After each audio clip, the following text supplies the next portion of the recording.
Bonjour à tous et bienvenue sur ma chaîne. Aujourd'hui, nous allons voir les principales nouveautés de la nouvelle version de Filmora, la version 11.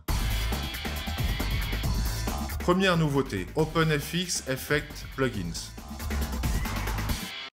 Jusqu'à maintenant, il était impossible d'importer des plugins d'éditeurs tierces comme dans Adobe Premiere, DaVinci Resolve ou Final Cut. Ces plugins permettront de faire énormément de choses, par exemple de la motion graphique avec des titres en 3D et plein d'effets super pro. Passons à la deuxième nouveauté, Template Presets.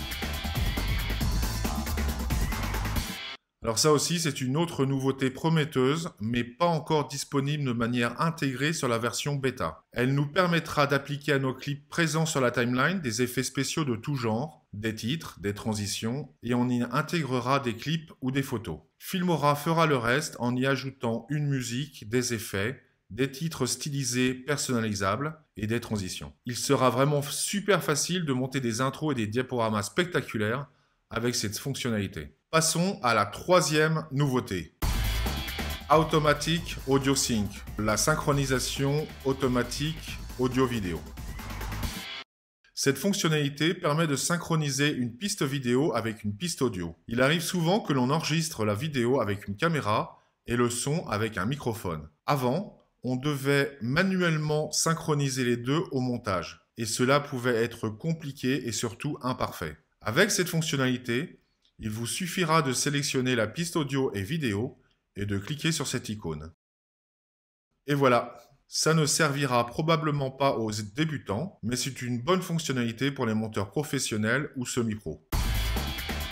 Nouveauté suivante, les librairies multimédia intégrées.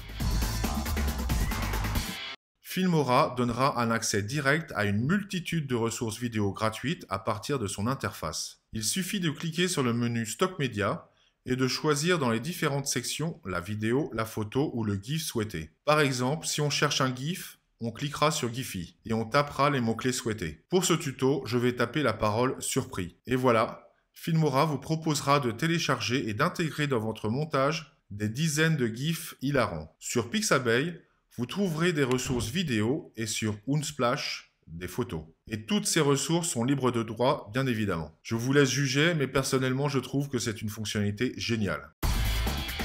Nouvelle fonctionnalité, le transfert et la sauvegarde sur le cloud.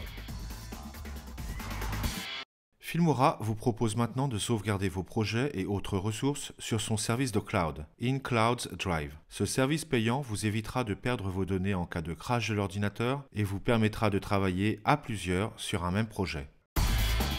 Nouveauté suivante, le speed ramping avec image clé. Personnellement, j'adore. C'était vraiment une nouveauté très attendue des utilisateurs Filmora, je pense. La fonctionnalité speed ramping permet de générer des accélérations et des décélérations de vitesse au sein d'un clip. L'interface vous permettra de définir ces phases d'accélération et de décélération avec le principe des images clés. La grande force de cette nouveauté, c'est que nous avons maintenant le contrôle total sur ces speed ramping. Avant, il fallait découper le clip et appliquer une vitesse à chaque extrait. C'était fastidieux pour un résultat peu flatteur avec des à-coups. Là, on pourra faire du speed ramping comme un pro en quelques clics. Je trouve cette fonctionnalité tellement importante que je dédierai dans un futur proche un tutoriel dédié. Donc stay tuned. Nouveauté suivante, les masques avec animation.